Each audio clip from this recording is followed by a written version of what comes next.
Nah, but we live. We ain't live until Dev get in here. Dev and Snazzer, but They on the way. mm-hmm. They got the notifications. Several days out.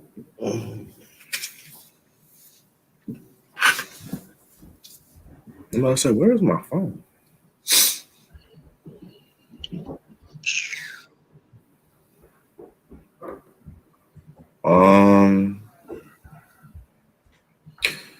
What was I about to do?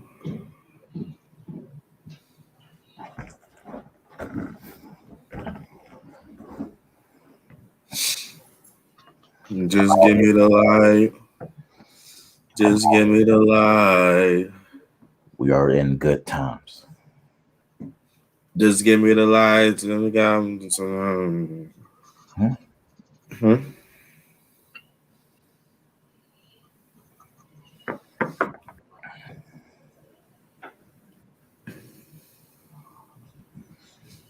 Got a quick question for you, Don. Go ahead. Ben Simmons is great. Who you like coming out of school more, Kyler or Fields? Kyler. That actually, yeah, definitely. It's almost not really close to me, to be honest with you. You know me, I'm a huge Kyler fan. I don't know, that just came to my mind. Fields nice though, bro. But Fields had flaws. In college, I ain't think Kyler really had flaws except his size. I did. He still does it to this day. What Kyler will do is when he's about to run or when he starts to run, he'll drop the ball. And that takes his receivers' eyes off of him and they go downfield to block. But Kyler likes to fake a lot. Mm-hmm. So he'll fuck up the entire operation because his ass won't be fancy and do fakes and shit. Yeah. He did that a lot at Oklahoma. He doing a lot now. Like it's not nothing that's going to ruin the damn team or nothing. It was just a little something that not that bothered me, but that I noticed that he could definitely improve on. I think Fields has a better arm. Yeah. I think Fields has a better arm. I can give you that. Not by much, though. Not by much.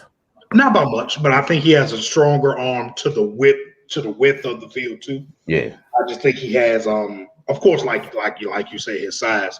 Fields has really, really good size, bro. 6'3", 225, 230. Strong. That's a thick, strong dude right there. Mm-hmm. I mean, Kyler's a thick guy for a midget, but he's still 5'9", bro. So I honestly, I don't know, man. That's tough. I really like Kyler coming out of school. And I really like Fields too. Kyler is also a very, very good runner. Fields is too, but Kyler is. Yeah, but he's not like a Kyler runner. Kyler is like a notch below Lamar as a runner. Mm-hmm. Kyler, like, wow. Special. Kyler might be the best athlete on the field whenever he plays. That's how special an athlete Kyler is. Mm-hmm. Multi-sport athlete right there. Yeah. Kyler's definitely better in the quick game too. I don't think Fields got that like that snap of the flick of the wrist like Kyler did. The flick of the wrist.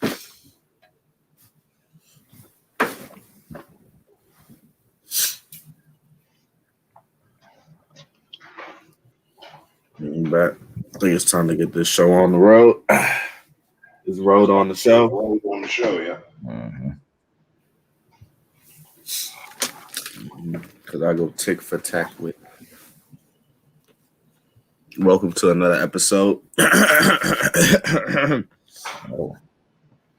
Hey, everybody. Welcome to another episode of Three-Way Deal. I'm your host, Grizzy Gray. How's it going? The fuck you talking like that, man? I'm trying a new approach. Maybe, we'll get some more viewers or something wrong. Trying to be more kid-friendly, Yeah, more upbeat. I get you, bro. I got you. And joining me here today are my two co-hosts. I'll let them introduce themselves. Oh, it's your boy.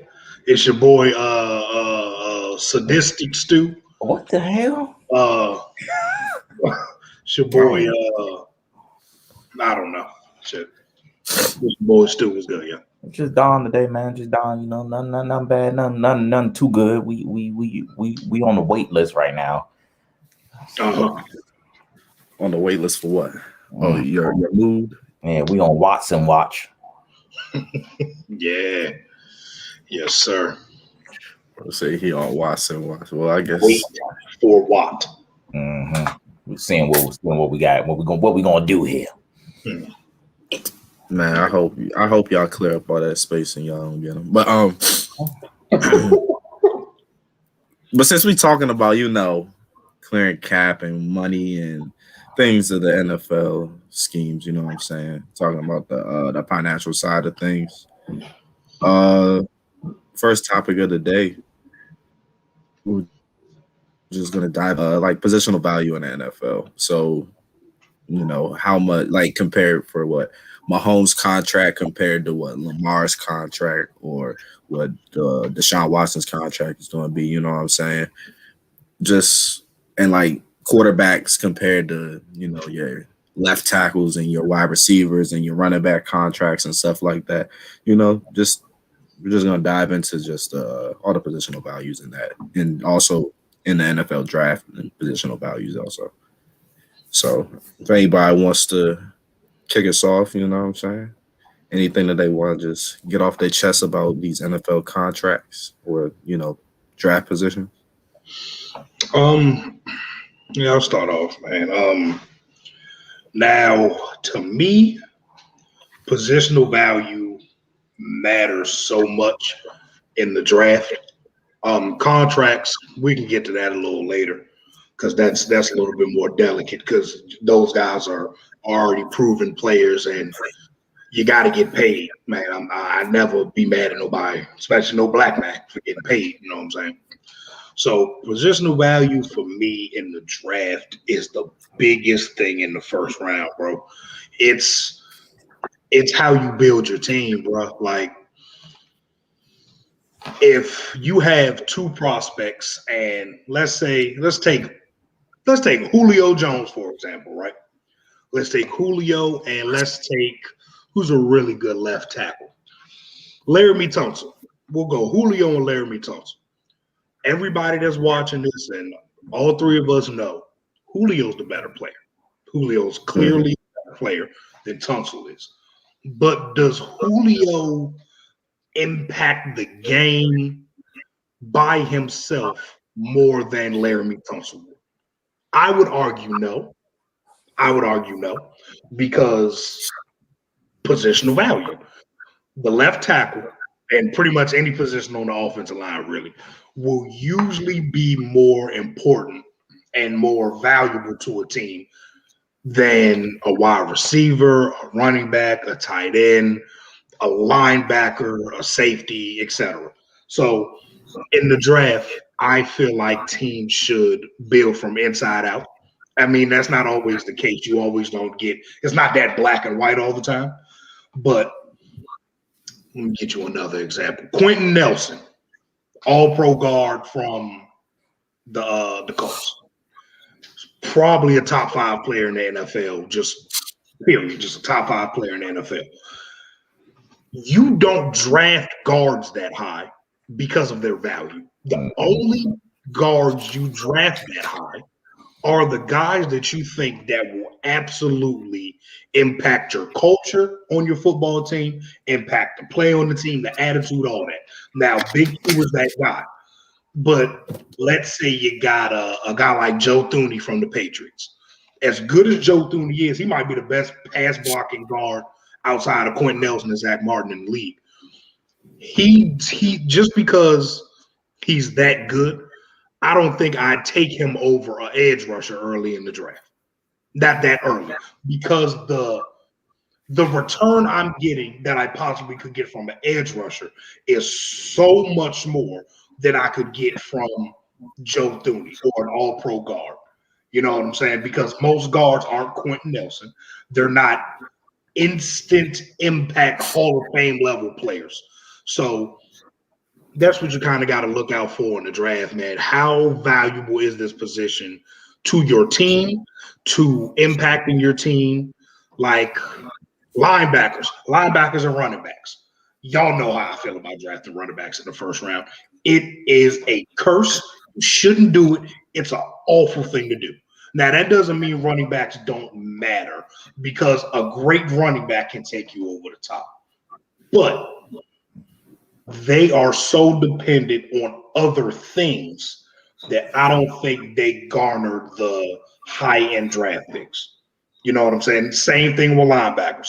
If your linebacker is, except for the generational guys, let's be real here. The Luke Kuechly's, Patrick Willis, Bowman, Ray Lewis, guys like that.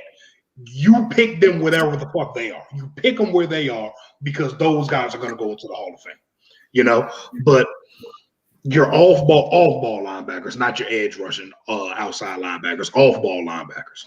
Those guys are so dependent on not being blocked immediately and being able to come free, especially on rundowns, on run plays, being able to come free and play make. They can't do that if their defensive linemen are getting blown off the ball and stuff like that. So you just got to take into account stuff like that as far as drafting goes. Now, like I said, we can get to the contracts after y'all say what y'all got to say. Mm-hmm. I call it like a pyramid. You know, there's a step, there's a pyramid to the draft. Quarterback, yep. Trenches, yep. Playmakers, right. Special teams underneath, right. Edge rushers counts as trenches. Yeah, on both sides of the ball, definitely. Like top 10-ish picks.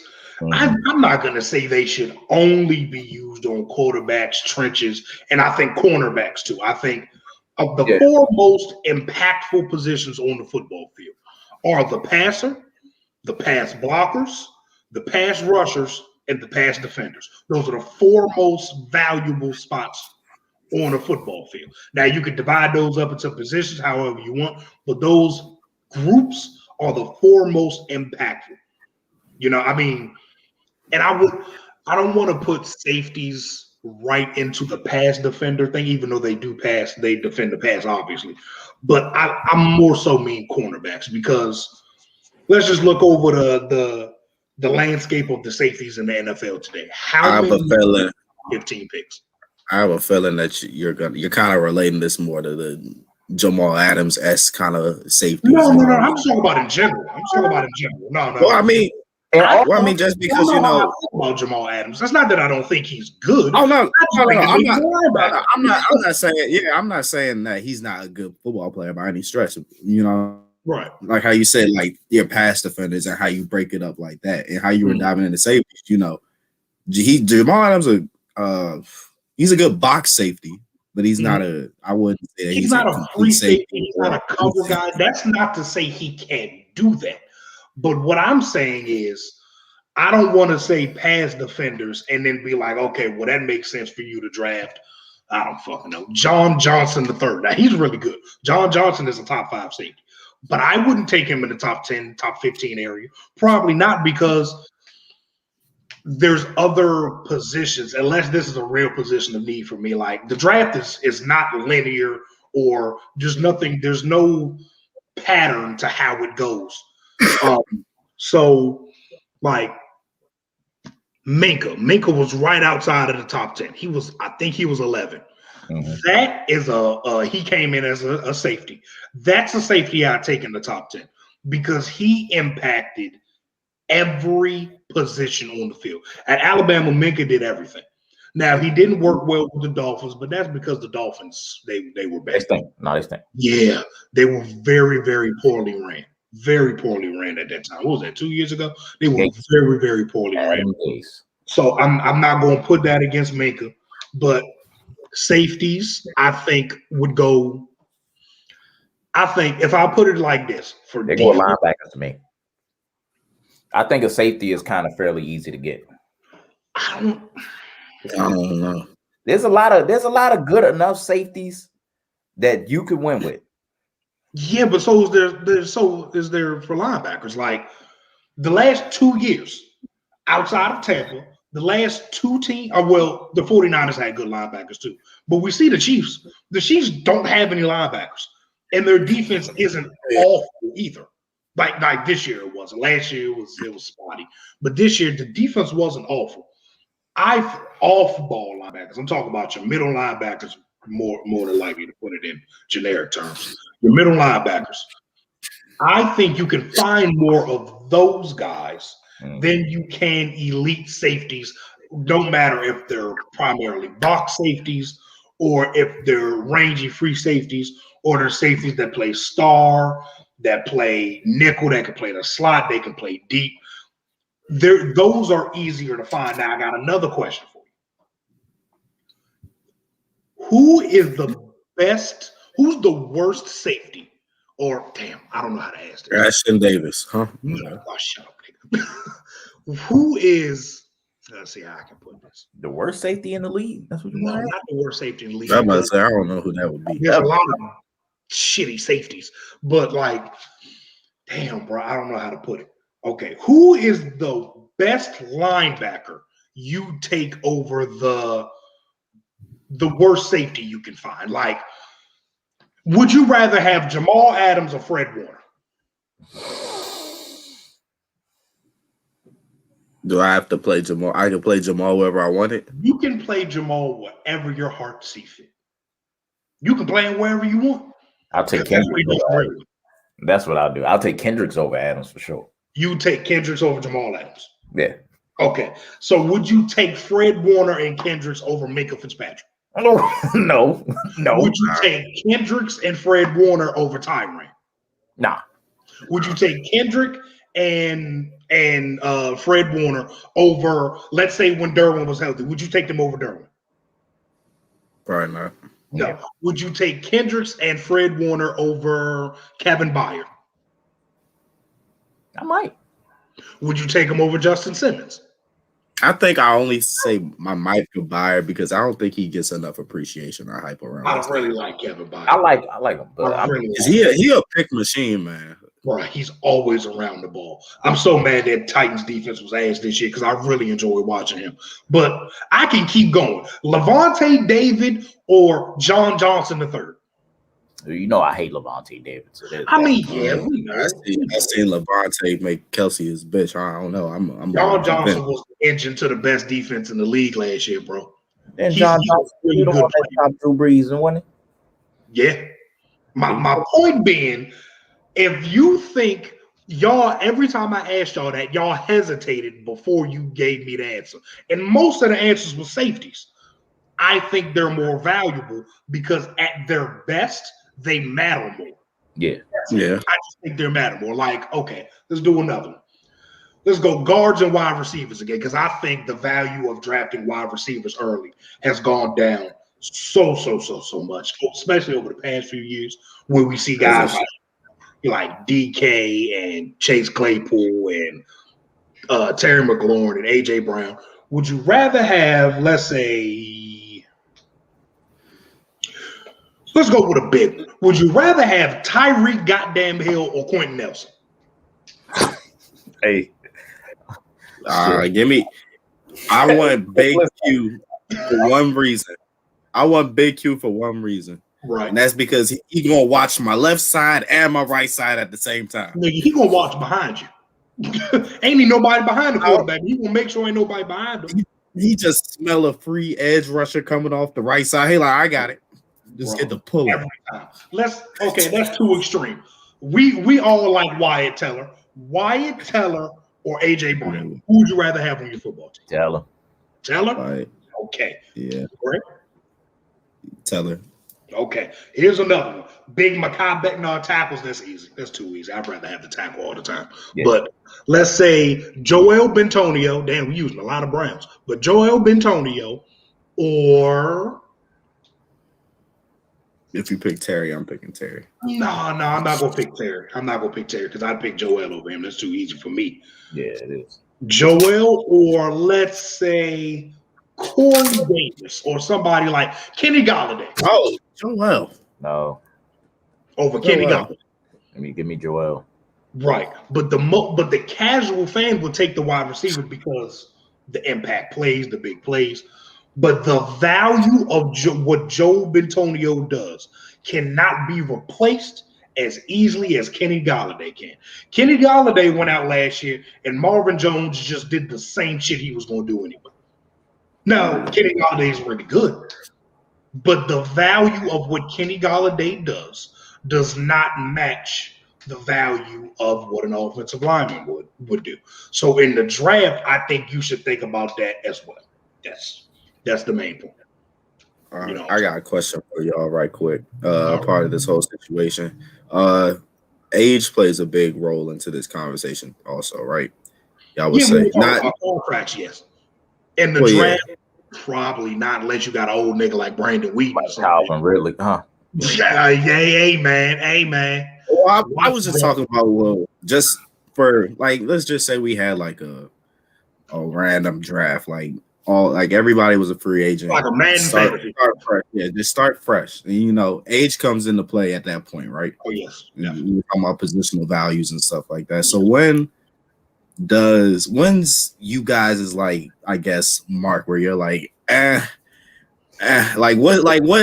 what separates you from picking, like, you know what I'm saying, like somebody like Khalil Mack and like Brian Burns, you know what I'm saying? Like what's that? I get it. Okay. You know, so, I'm maybe not Brian Burns was the best, you know, comparison. Yeah, I get you. Okay. Like Von Miller, even though he might be in some legal trouble, and let's not do Von Miller. JJ Watt right now is 32. I would rather have a lesser player, younger, because I can project what that young player could be. I can't project what the hell 32-year-old JJ Watt is going to do anymore.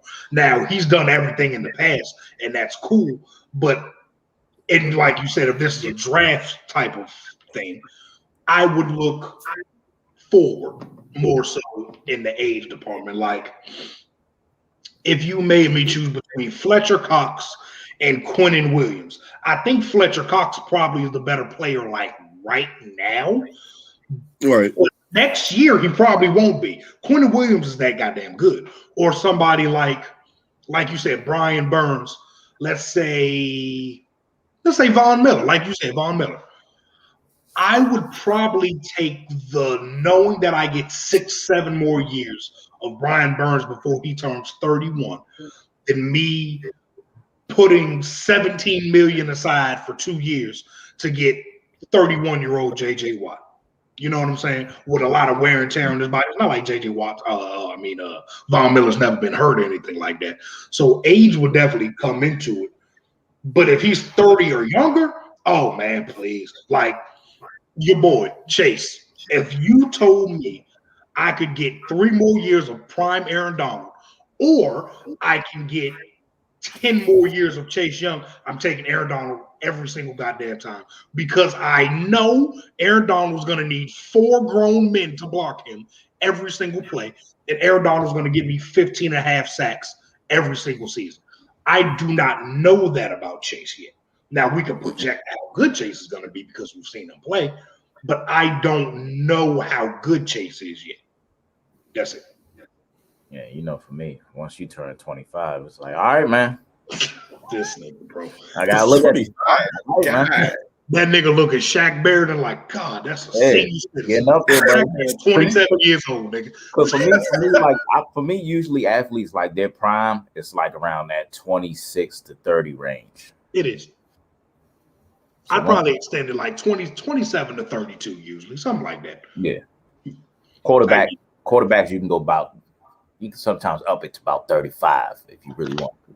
For most quarterbacks, yeah, definitely. Mm-hmm. So yeah, that's how much age is for me. I like the youth, man. But if you in your prime, it's like if once you pass 25, if you're not top 5 in your position by then, listen, buddy. Damn, that's kind of harsh, ain't it? 25. Yeah. Listen, man. I'm not even talking about the age. Nigga saying top 5. Top 5. How many top 5s there is in the NFL, nigga? It's 22 positions. I mean, you're not in the conversation, man. I don't know about this second contract, buddy. Okay. All right. So okay, now I got a question. I never played for you. I got a question. You said 25 and top 5, right? Mm-hmm. So I'm not going to use Myles Garrett because he's top 5. I'm not going to use TJ Watt because he's top 5. I'm not going to use Joey Bosa because he's not top 5. Nick Bosa just missed a whole year, an entire NFL season. Yeah. You telling me you not giving Nick Bosa a second contract because he ain't top 5 yet? He's going to be top 5 when he get back. Don't worry about it. That's not what I asked you. I said right now he ain't top 5. I would still sign Nick Bosa, though. You son of a bitch. I would still sign him. Of course you would. Because he's Nick Bosa. You dwindling down to 5 damn players, nigga. What? Because we know Nick Bosa, when he come back, he's going to be top 5. That's just, you know how both. Okay, cool. Okay, let's use a different one. Danielle Hunter is an animal. He's been that way for his entire career. Yeah. He's not top 5 right now. I think off the top of my head, I can name 5 shit I just did. Think I can name another 2. Yep. You give him a second contract. How old is Neil? Like 26. 26. He's Like 26. young.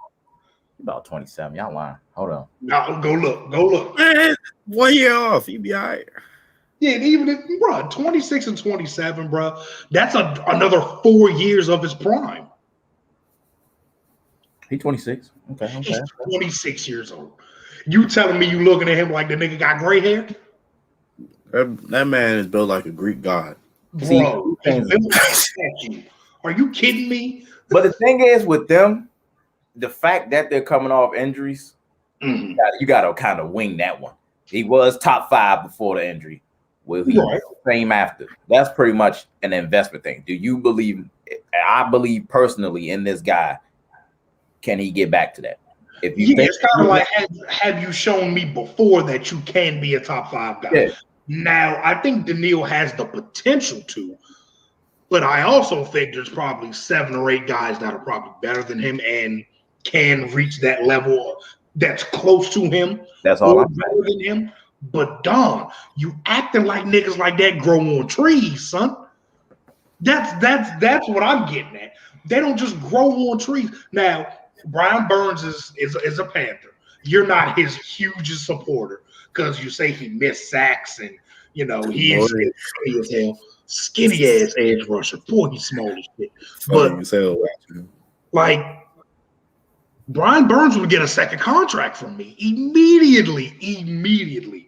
Would Josh Allen get a second contract from you? The edge rusher from Jacksonville. No. No. Okay, all right. I just want you to understand what you're saying, bro. You wouldn't pay that man a second contract. He's a first-round pick, so he has 5 years if you pick up his 5th-year option. He has 5 years. You wouldn't, at the pace Josh Allen is going, you wouldn't give him a second contract. I'm gonna look at Josh Allen's numbers real quick. Oh man, I'm gonna see about you now. You a tough customer, boy. Yeah. Jesus Christ. I just like there's so many young guys on the edge. You just put them in. But they don't just you just can't find them all the time. How many edge rushers? Let's just take this year's class, for example. How many edge rushers just in this year's class do either one of y'all think can come into the NFL right now and do what Josh Allen did his rookie year? Right now. Nah, the edge class this year isn't that level. It's not top heavy. It's not very top heavy. Wait, you said who I think can do it? I'm talking, yes, who you think can do it the first season he steps into the NFL. Josh Allen. Actually, no, I don't think so. Because I think all the edge rushers are going to be rotational people. Yeah, I think this is rotational guys for sure. Yeah, so I don't think so. Let's see what Josh Allen did his first year. 10.5 sacks. 10.5 sacks. 10.5. There's nobody that I personally think, and I like a few guys in this edge class. This is a deep class, but none of them are going to come in to me, and I can be proven wrong. I've been proven wrong plenty of times. They can come in and do what Josh Allen did, and it's not like Josh Allen had a bunch of bullshit sacks. Josh Allen was getting to the quarterback all the time. Josh Allen. I loved him coming up. He's so good. His tape at Kentucky was special. Boy, Every time he ball out, at Kentucky, he was forcing a fucking fumble. He was forcing one or picking one up. Supposed to be a Raider, but That's true. Them niggas drafted Cleveland Farrell. But that's kind of my point in the whole value scheme. You can't just get rid of guys like Josh Allen, bro, because he's just too valuable. He's just too valuable. All right. So what about change the range from top 5 to top 10? I still think you kind of forcing it. I don't think you should base it off top 5, top 10, or I think it's just like not even baseline, but like, are you exceeding expectations or not? Just simple as that. You know what I'm saying? I just think you kind of, not that you're off base with the second contract thing, because me too. I'm a cheap ass too for coming to my team. I'm cheap. I don't want to pay you if I don't have to, nigga. I don't want to have to pay you as much as I want to if I don't have to. You know what I'm saying? Mm-hmm. But that's not saying Josh Allen is gonna command $19 million a year in his second contract. That's not what we're saying. If I could pay Josh Allen his second contract, what Melvin Ingram ass was just getting, which was about 14 to 16 mil, fluctuating for like 3 or 4 years, that's a win. That is absolutely a win. Absolutely. Because you got niggas like Cam Jordan, old ass, making 15, 16 million. Mm-hmm. You got Khalil Mack is still really good. Still a impact disruptive player. Khalil Mack's making like 23 million a year, bro. And get this, the market is gonna change because it's all Joey Bosa fault. It's Joey goddamn Bosa fault. You know how much money Joey Bosa gonna be making in 2022, bro? Too much. $28 million. Right, that's too much. No, it's not. That's not too much. Thanks to your organization. That's a shit ton. It's not too much. Not at all. Thanks to you guys. Teddy Bridgewater's making $23 million a year. Look me in my eye and tell me his ass and Joey Bosa the same player or matter the same. Like, why you bring that up? They're just now overpaying players. Been doing that. They did pay Ainsworth $100 million. The only position I think you honestly have to overpay is quarterback. That's it. Just because the market dictates. That's it. Mm-hmm. That's it. Because you can't necessarily scheme up a quarterback all the time. You can't Jimmy G a quarterback for his whole career. But your ass can scheme up some pressure. You can scheme up a blitz or something like that. You know what I'm saying? Yeah, you definitely can. Yes, sir. Well, shoot. That was a good, nice little powwow right there. I like that. You want to switch it up now? Hold on, let me get my cue cards right quick. Cue cards. Yeah, I'm Steve Harvey with it. We're real professional. We're gonna switch gears now. We're gonna slide over to the NBA side of things. Just we know that social media has like a very, very, very strong impact in the sports world today.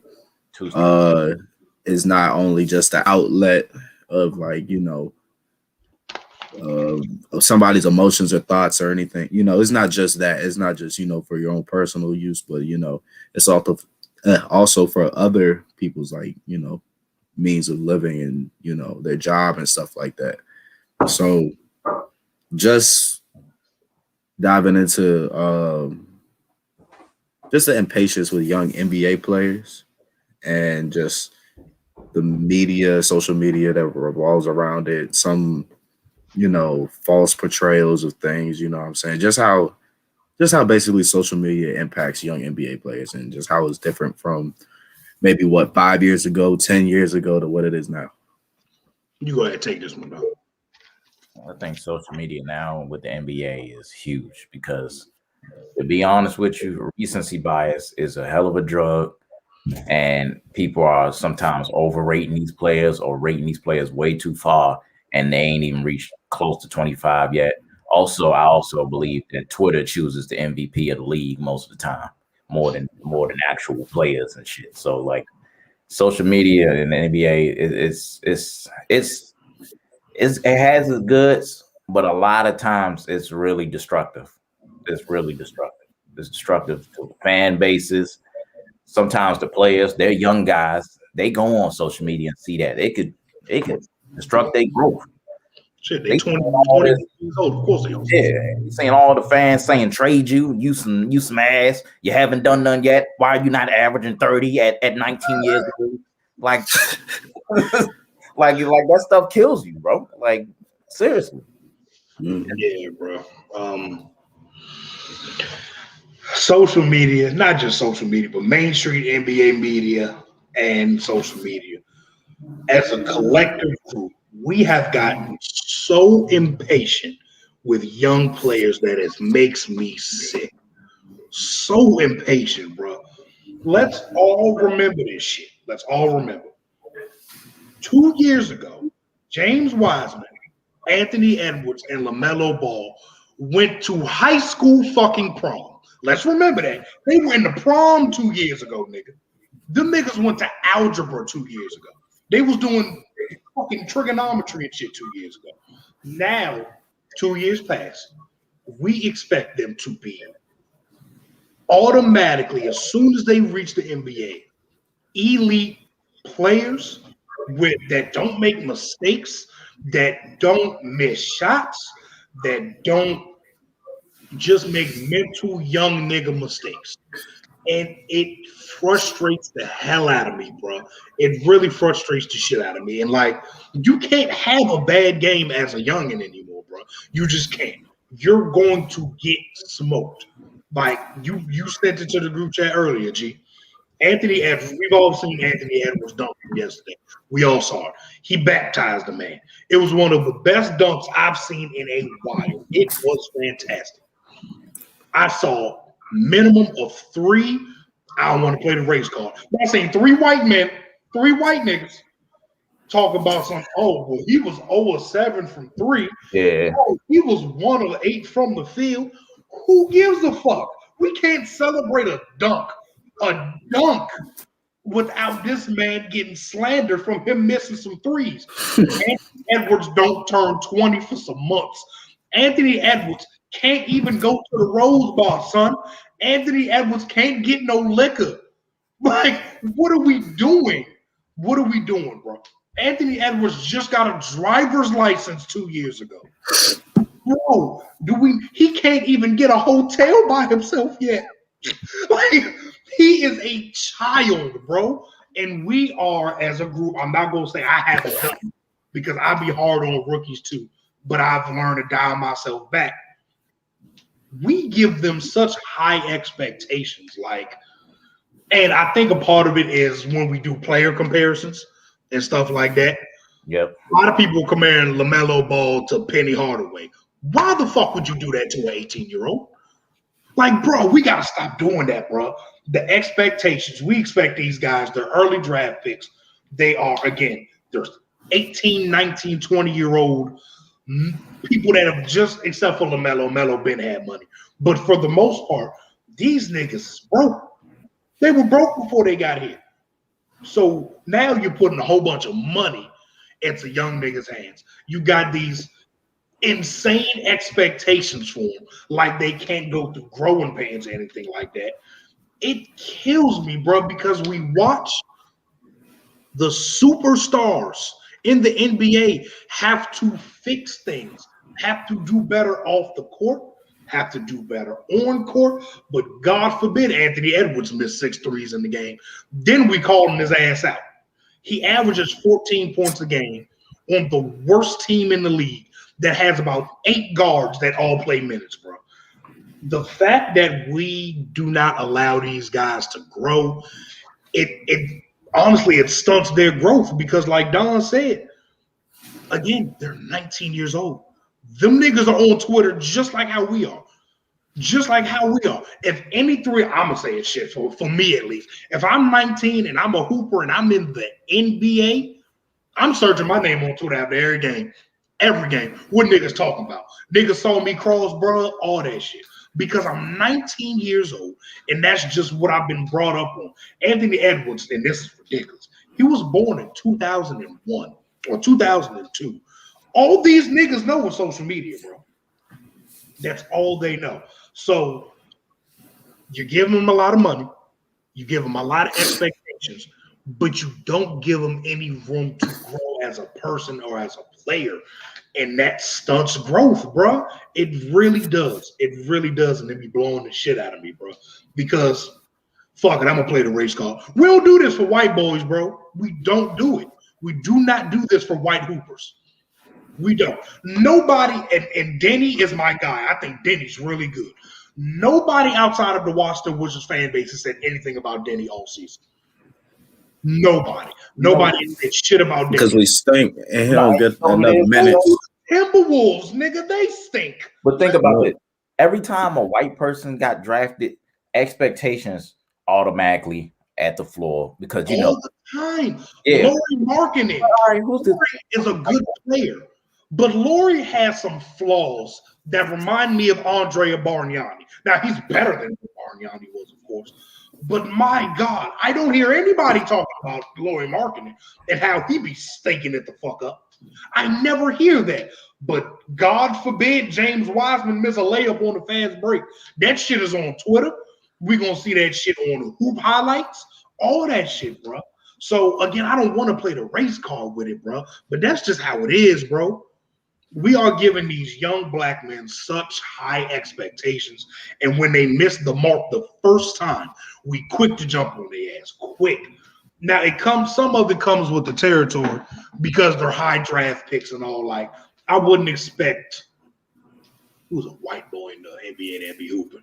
I wouldn't expect niggas to jump on how what's his first name? G from Oregon, white boy Pritchard. What's his Elijah Peyton or Elijah, whatever the hell his name is. The Pritchard boy that played for the Celtics. Yeah. We never ever, and I've watched Celtics games. You know, I watch all the games. He sucks on defense. He stinks at it. Nobody ever says anything about it. But goddamn, let LaMelo Ball miss a rotation on a random Tuesday night against the Pistons. That shit is on ESPN, bro. And that shit's just not fair, bro. It's not fair to me. It's not fair at all. That shit just fucked up, bro. Shit really be making me mad. I do be mad. Yeah, I mean, yeah, I get it. I definitely get it. I see what y'all getting at. But I think it's just simply because, like, just going back to the players that you name, man, like, they already had the hype. I mean, I understand, like, that's the whole point of the conversation is we got to let go of these expectations and stop building just so much. Like, you could build hype around a player, but you ain't got to tell the world that, hey, this guy's going to be just like this or this guy's going to be just like that. You know what I'm saying? Because I feel like that just already caps some people, especially if they take it to heart or they think that way, like they agree with you. You know what I'm saying? That might cap that player. That player could be the next LeBron. You never know. But you said he was, I don't know, Gerald Green. You know what I'm saying? Yeah, like I think with player comps, we shouldn't take them as serious, like as to heart. Like you don't take that word for word. Most of the time, and I'm not going to speak for everybody in the media, most of the time, and for me, when I give a player comp out, that's who he plays like, not what his career ceiling is. Like if I say Jalen Suggs from Gonzaga, he is excellent.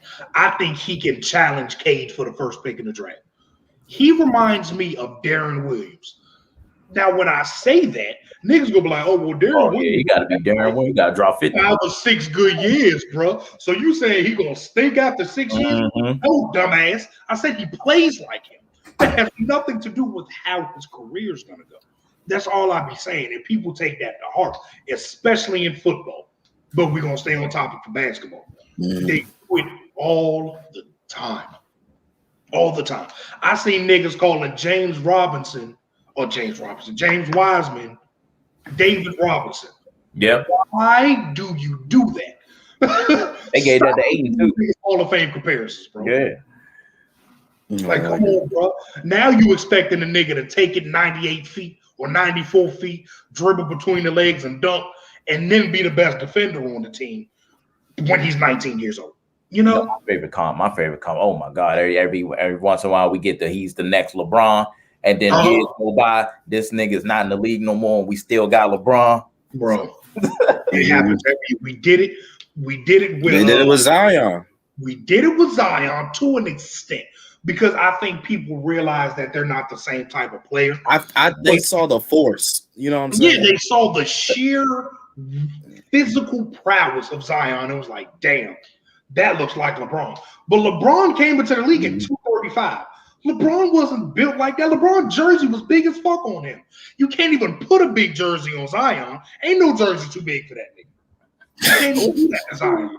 They are completely different players. Who else had LeBron comments? I think they gave Ben Simmons LeBron. Yeah, they gave Ben Simmons too. I don't know where that even came from. Pass 6'10" pass first nigga, bro. 6'10" pass first dude that could dunk, play defense. He dunks hard. Oh shit, that's LeBron James. I ain't never seen Ben Simmons do a behind the back or shoot a jump shot ever in my life.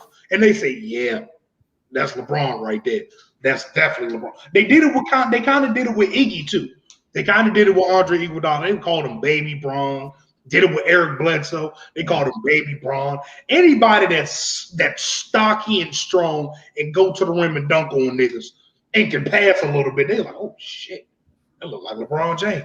Like, wait. What are we doing, bro? What are we doing? Yeah. Like, bro, we do it all the time. Another one I'm starting to see a lot is Carmelo Anthony. I am seeing Melo a lot. Stop. We gotta stop. Like a lot of people just don't know the history of Melo. We just know him as Denver Nuggets Melo. He made it to one conference finals. Went to New York. He never did none. Melo has been an elite basketball player since he came out the womb, bro. Scoring champion, of course. He was a champion at 17 years old at Cuse. He was winning orange in high school. He came to the NBA and averaged 21 off the bat, went to the conference finals in his third season.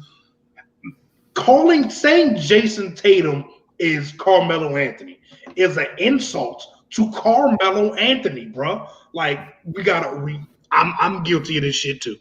But we gotta stop it, bro. We gotta stop it. I'm not gonna lie. I think that year is my favorite year of comparisons. Because I was kind of hoping I wanted that. They didn't have to be those exact three, but I wanted them to be a big three. Like I was excited. Niggas watched Donovan Mitchell dunk a few times in Louisville. Was like, damn, he looks like Wade. No, he don't. No, he don't. Dwayne No, Wade. he does not. I was like, dang, bro. And they play shooting guard, D Wade. No, I was like, this is our future, yo. The next big three. Let's go, bro. D Wade might be the fastest player with the ball I've ever seen in my life. Donovan Mitchell don't put that fear in me. Speed wise, they are not even close to the same player. Now it was fun. I'm not gonna lie, it was fun doing that. You know what I'm saying? Oh, Ben Simmons, Bron, Tatum, and the funny thing was, I don't even think they were all in the same class. I think Ben was the class before them. Yeah, Ben was before. Yeah, because he sat out. He sat out his first year. Oh, there's another one. De'Aaron Fox and John fucking Wall. I was like, God, off Bucks. Fast nigga. John Wall, there he is. Fast. They fast and they do nice layups, nigga. Let's do it. Like, what?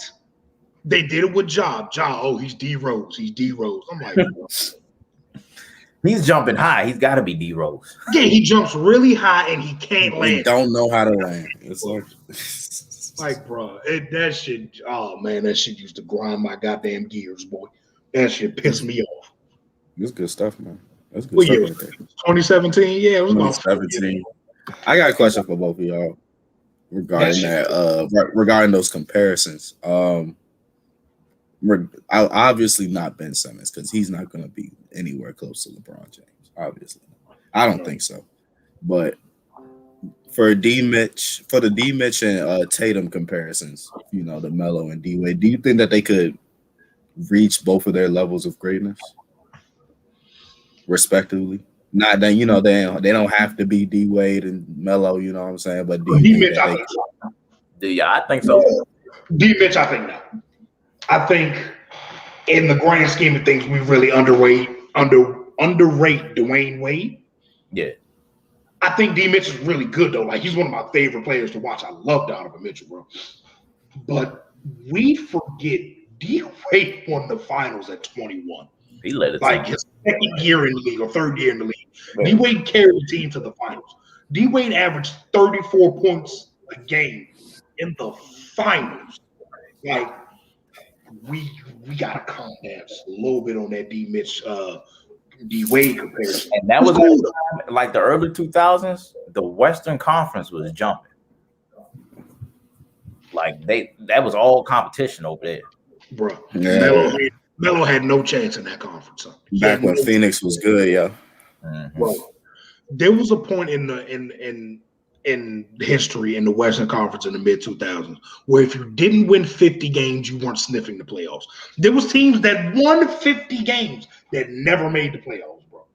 You had Darren Williams, Utah team with Boozer and Wesley.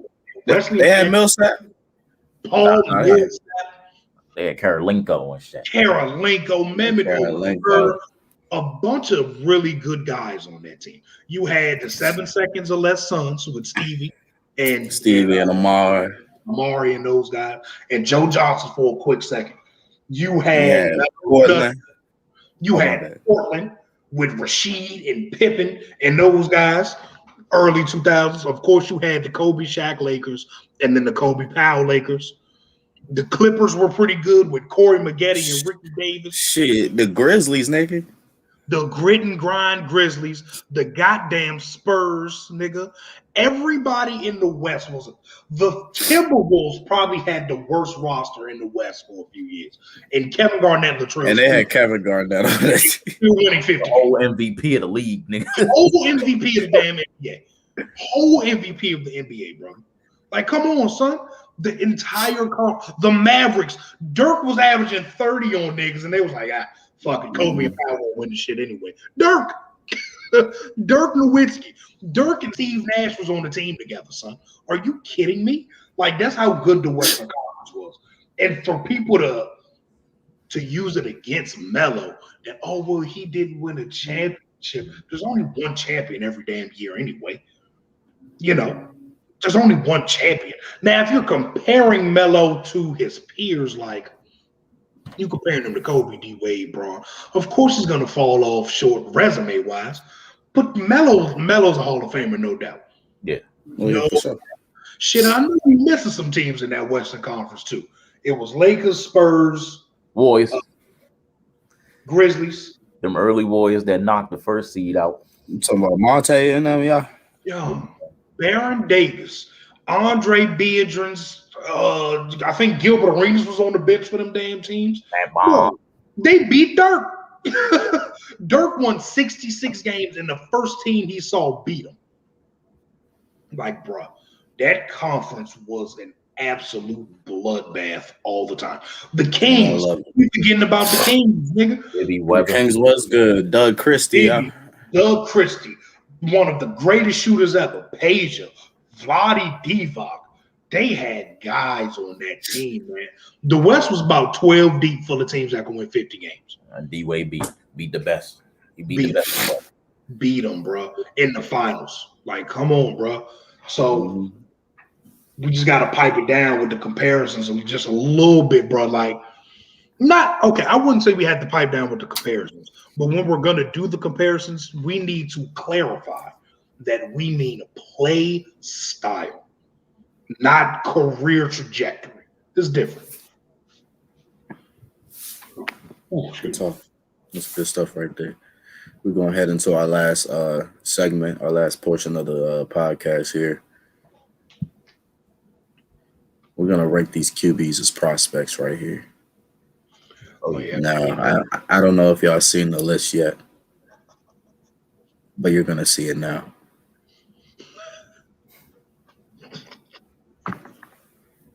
Rank these 6 quarterbacks as prospects coming out of college, I believe. Coming out of college, coming into Yeah. I'm gonna listen. I'ma listen, but that don't mean I'ma like it. So go ahead. Listen, it's gonna be quick because I I want you to go bottom to top. I don't want you to tell me who first. I want you to tell me who's last. bottom to top. Yep. All right, so here we go. I'm gonna tell you right now, it's gonna be quick. I ain't even trying to hear none of that. I feel like I know. Oh, the bottom out of these guys is Lamar Jackson for me. I felt it. It's Lamar Jackson for me. Think about this. We've seen Lamar Jackson in college. Amazing guy, doing all these fucking plays, running the ball, shit like that. Coming into the NFL, we all had the questions. Can he beat the teams with his arm?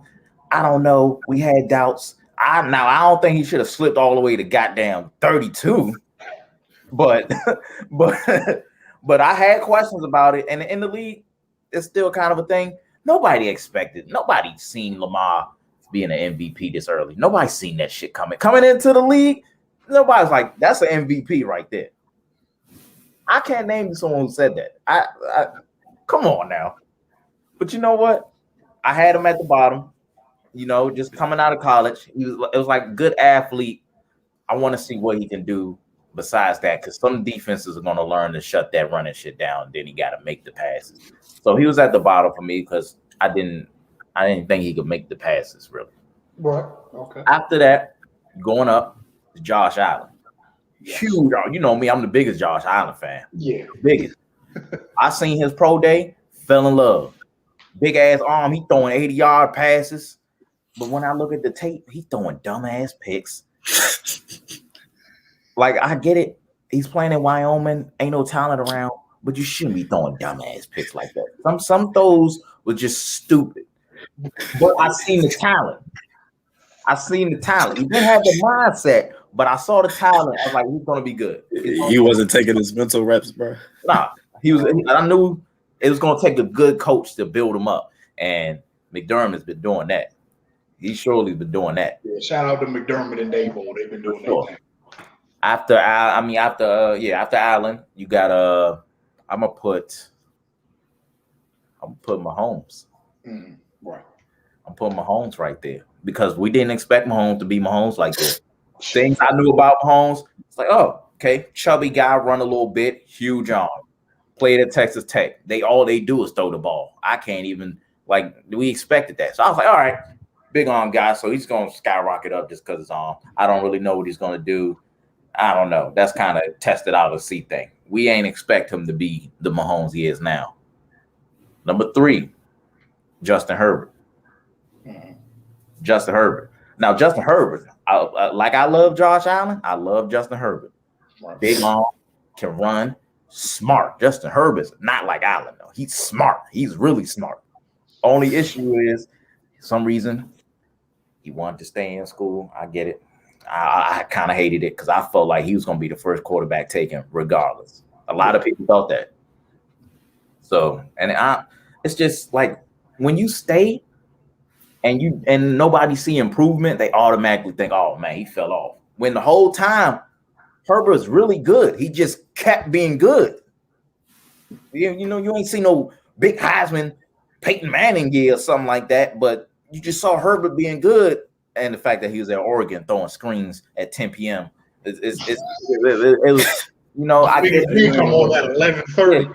Yeah, but I really like Herbert at a prospect. Why the hell are these niggas playing Oregon State at 11:30? And then Herbert, his pro day, he blew it away. Right. Number 2 is Kyler. We all had that expectation. We was like, man, what Kyler finna do, man? Is he gonna play baseball? Is he gonna play football? We knew he was great.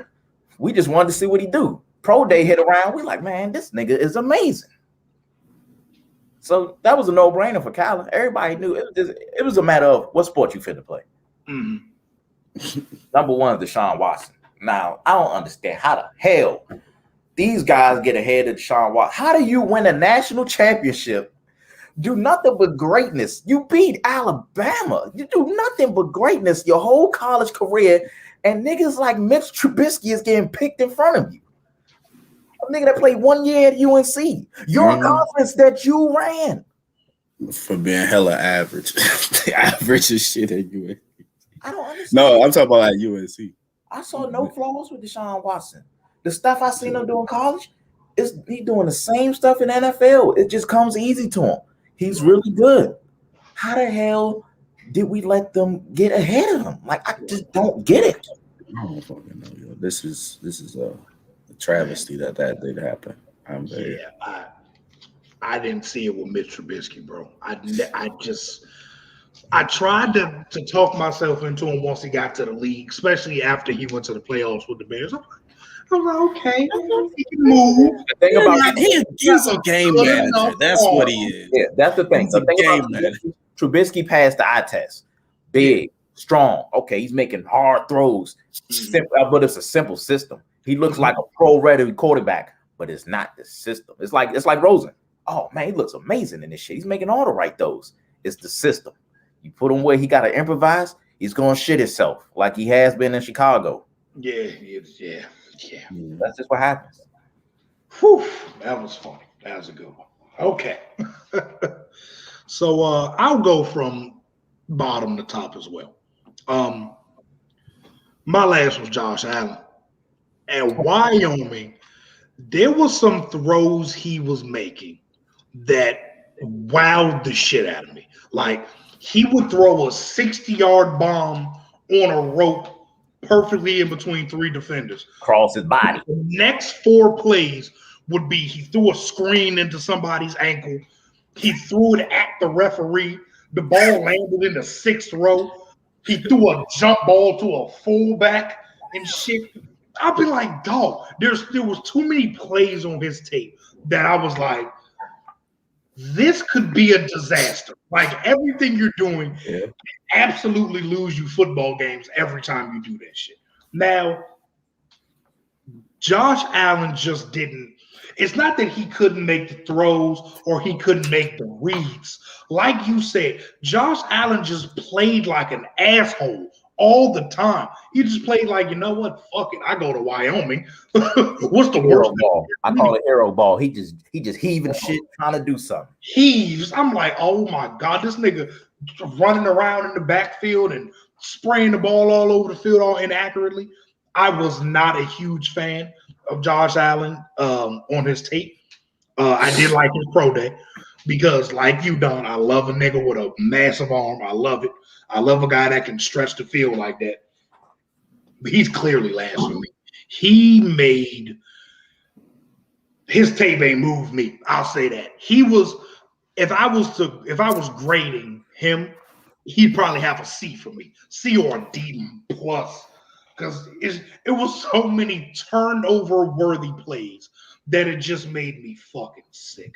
It made me sick. Because that's the same year Baker and Darnold and Rosen came out. And I saw Baker, Darnold, and Rosen they didn't have the arm, but I saw them making smart plays, making winning football plays. Now they all play for better teams, except for maybe Rosen. UCLA sucked.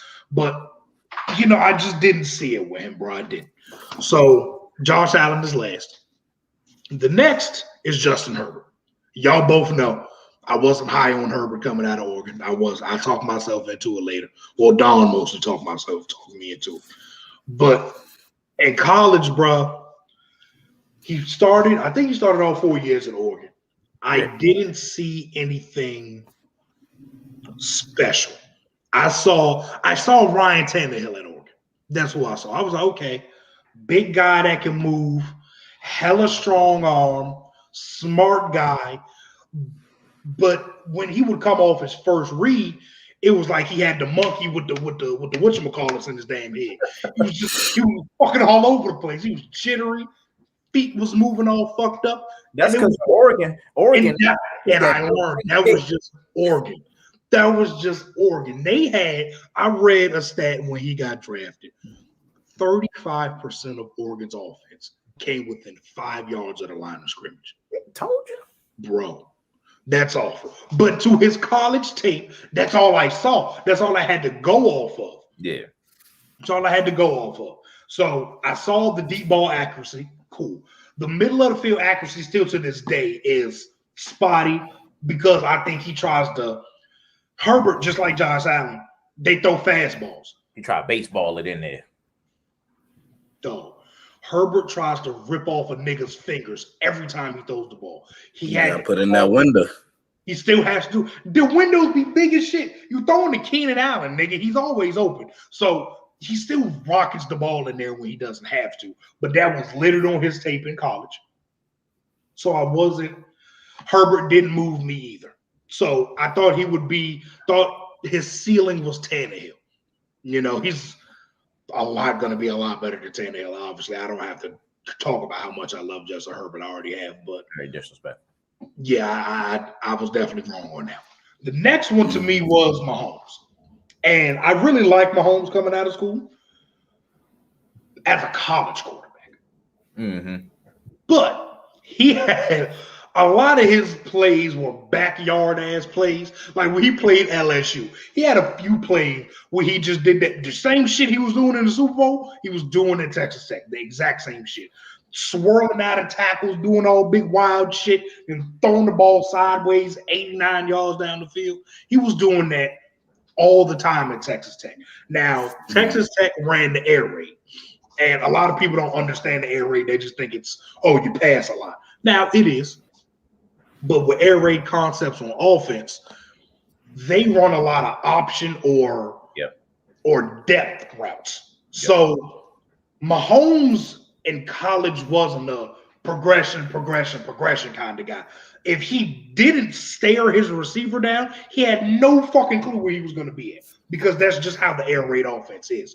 The air raid is landmarks. You get here and you get the ball.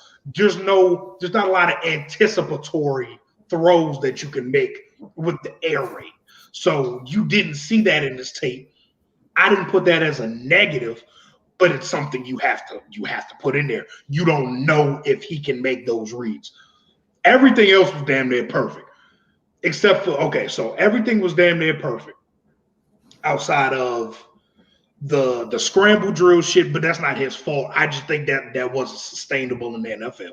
So the scrambling and the fact that he didn't make NFL reads. Now, again, that didn't mean he couldn't, because obviously the nigga's the best player in football. He could do whatever the fuck he wants at any time. But in college, I just didn't see it. I was like, bro, it's like he was souped up Jay Cutler out, that motherfucker. He was just doing whatever he wanted to. And again, that's a part of the air raid. He went to Texas Tech. The nigga scored like 60 points a game. So I was high enough on him to say somebody should take a chance on him. So I have him third. The next after him would be Kyler. I was so surprised with Kyler's tape when I watched it. Probably like the second or third time after his last year. It was his first starting season. So after his year in Oklahoma, there was so many things. I was just like, bro, there's no way this 5'9", 5'10" quarterback is making the throws, man. And I actually watched the tape. I got the all 22 and stuff like that. And I watched this tape and I'm like, bro, these are dimes. Like, these are dimes. These are on time. These are precision. His footwork wasn't terrible. Now, some of his throws over the middle of the field and in the intermediate range of the field were kind of off. But that's because of the offense he ran. They weren't really attacking like that. But he was kind of a slow processor too, kind of a one read check, and that's it. And he would take down and run. And like I said before the show, or if they caught it at the beginning of the show when we first went live, he kind of put his receivers in a bad spot when he would fake tuck it to run and then try to throw the fucking ball again. He did that a lot against Alabama in the championship game, or in the semifinal. You can't do that against really good teams. So those were my only kind of nitpicky things with Kyler: his size, his ability in the intermediate part of the field, and the fact that the nigga, when he runs, he psychs out his own team, and that can't help. That can't help at all. You know what I'm saying? After Kyler, at 2, Lamar Jackson. Lamar and Don, I just don't get you, boy. I don't get your ass, boy. Lamar was making the throws in college, nigga. He was making the throws all the time. Now, they hated on the man because he ran He's better. a running back. He ran better than he threw. Oh, well, he's a runner. I don't know if he can beat me with his arm. He threw 450 yards on Clemson and came within this much of winning the game. If Brian Quick, retarded ass, just grabbed the ball and reached out a yard and a half, they get a first down. It's like first and goal on like the 7, and they're down by like 3, and there's like 15 seconds left. I think Lamar Jackson wins that game. Lamar Jackson won a Heisman. Lamar Jackson backpacked Louisville. Only 2 players I knew from Louisville at that time was Lamar and Jair Alexander and Brian Quick at the end of it. So with Lamar in college, he has a live arm. He doesn't have, I think, of this list. No, he don't have the weakest arm. I think Watson does. But Lamar had a live arm. Of course, we know about how he can run. And he was fairly accurate in the deep ball game. Intermediate could have used some range. The quick game could have used some fixing up. But to me, his running ability took it over the top because we don't see shit like that. We just don't. Now, we've seen really good running quarterbacks. I watched Denard Robinson run all the time. You know, just Denard Robinson was really good at it. Deshaun Watson was a really good runner. Like we said, Kyler Murray. We've seen a lot of really good running quarterbacks in college. Not even close. Not even close. If Lamar decided to be a full-time running back in the NFL, he would be the best running back in the NFL. That's how special of a runner he is. Everybody wanted to discount that shit because, oh, well, he has to throw the ball. Duh, nigga, he's good at that too. That don't mean he's perfect at it. He's still not perfect at it. So I had Lamar at 2. I thought he was the best quarterback in this class out of, was that 2018? That was the Derwin year, right? Yeah, so that's Darnold, Rosen, Josh Allen, and Baker. I thought he was the best quarterback in that class. I don't know about being better than Baker. I'm almost 100%. I was high on Baker. You know that was I'm still high on Baker. I love Baker. Baker Mayfield. He wasn't. There was nothing that Baker Mayfield did in college better than Lamar Jackson. We can go look at the tape another day on the stream. We can go look at it another day and just rewatch. There's nothing he did better than Lamar Jackson. His footwork wasn't better. He didn't have he had a better arm. He wasn't more accurate. He's definitely not a better runner. He didn't make better decisions. I thought he was can't miss, bro. Like, you cannot pass up on him. And he was the 32nd pick in the first round. I like my shit talkers, man. I had him top 15. I had him top 5. I thought he was like the second best player in the class for real, bro. Like, he was that good to me. And Baker did talk his shit. Baker put a damn flag down in the middle of somebody's field. Mm-hmm. I said, hold my dick.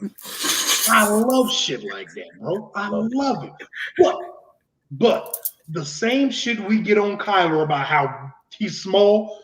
How much taller do y'all think Baker Mayfield is to Kyler? 2 inches. Because he ain't that much taller, nigga. So about 2 inches. He got that Drew Brees height. Quarterback that played in not an air raid, because that's not what Lincoln's running.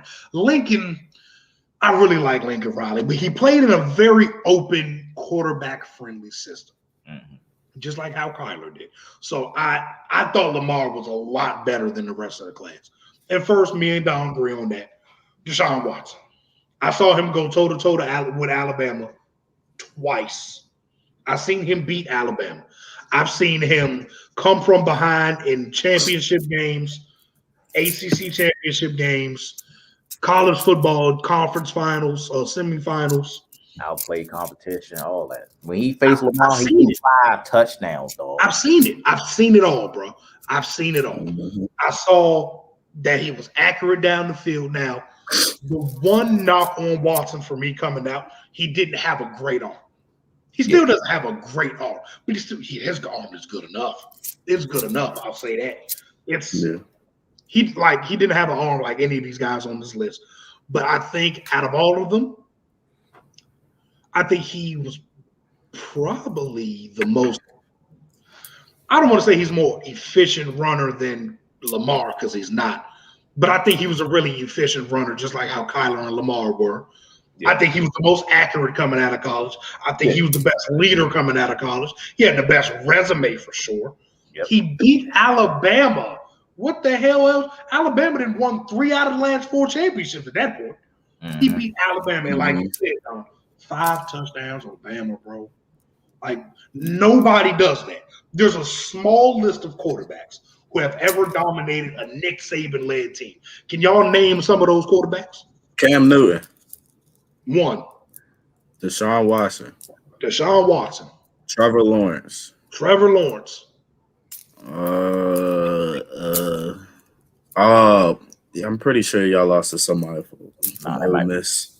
That might be. Yeah, we lost to Dak. Dak, there you go. Beat him. Dak did beat him. And That's Joe what it Burrow. was. So I just named 6 NFL starters. Oh, yeah, Joe Burrow. Unless you're an elite player, you don't do that to Bama. I saw Deshaun Watson absolutely dominate Bama. And he played really good the first time we played him. Whatever time he didn't beat us. That's true. He beat adversity. He got back. He got his revenge. Yeah. I thought he was clearly the best quarterback in that draft too. I have to go look back at the scouting reports from a lot of the mainstream scouts. But what the fuck was Mitch doing in there? I don't understand. The scouts ain't even had Mitch doing it. The scouts ain't even had Mitch doing that. Fucking who the general manager for the Bears? Pace, Ryan Pace? Mm-hmm. Terrible job. If Mitch Trubisky set the world on fire for the entire season, I just don't see how you can have him over Deshaun Watson, bro. I have no clue how you do that, bro. No clue. So that's my list right there, ranking those guys as college prospects. Watson 1, Lamar, Kyler, Mahomes, Herbo, Josh Allen. I'm going to keep this short and sweet. You know what I'm saying? Number 6, I'm going to go with Josh Allen. Just simply because, my 5 and 6, it was just simply because I didn't watch these guys initially, like before, draft time and after before they got drafted. Right. And so, yeah, I was not a huge Josh Allen fan, I would say. Neither was I for Mahomes initially, because once it took me a while to look them up and see their tape and everything. But I still think I still even think after I did watch the tape, they still. I heard about it. I was like, it looked good. Okay, next nigga. A lot of backyard football, man. Yeah, because Allen, like I said, he has a great arm, bro. Very talented, very, very talented. But the guy was just not mentally there all the fucking time in the games. And then you saw Mahomes, it was kind of like Don said, you didn't see everything that you're seeing now, but also at the same time, it was still some backyard BS. And, you playing for an air raid system, you know what I'm saying? You're going to air that motherfucker out. So just simple things like that. My four would be Justin Herbert. I would only say this because it was between him and Lamar, honestly, for this 4th and 3rd spot. But Lamar was he was just way more dynamic. Also, Lamar is a Heisman winner, I believe. Mm-hmm. He's just too damn good as a dual threat quarterback. And we see that now, how we saw that progress into the NFL today. He's he won MVP 2 years ago or last year. So, and then on top of that, I liked Herbo just because I saw him. He had a lot of confidence in himself. He definitely did. He believed in his arm a lot. And I think that's kind of like where he kind of lacked also, was he put too much trust into his arm, or he was trying to make, too many throws. Receivers. Well, he was making them. He was making most of them, but I just think that he relied too much on his arm talent just coming out. And so those are my 3 and my 4. My number 2 is definitely Kyler. My number 1 was just Deshaun Watson. Deshaun Watson was number 1 for me just solely because I thought I think out of all these quarterbacks, I thought that he was the only one coming out of college where it seemed like he was that dude. Like I could I could rely on him to win me a game. You know what I'm saying? So that's just simply how I looked at it. I didn't feel that same way kind of towards like Kyler and Lamar, Herbo, Mahomes, and all that coming out of college. You say that because even in high school, Kyler never lost. Kyler never lost. Yeah, I know. That shit wild. Kyler's one of the biggest athletes in Texas sports history. You can go look up the history of Texas high school sports. There's a shit ton of greats that went to school in Texas. There's a lot of people, like I follow my boy Deshaun that I used to write for at the last time out. He went to school with this man. He went to school with him, and there's somebody else he watched. He said Kyler Murray is easily the best player he's ever seen. Easily. That's how special Kyler was in high school, college, and now.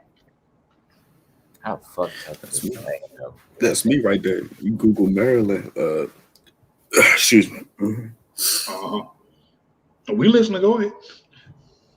Just Google it. Google me. Google me. I see That's it. all Right I'm gonna say. It's right behind you. I see it. You see that? Mm-hmm. My bad. You see that? Mm-hmm. That's legendary, bro. That's fucking legendary. I feel you, brother.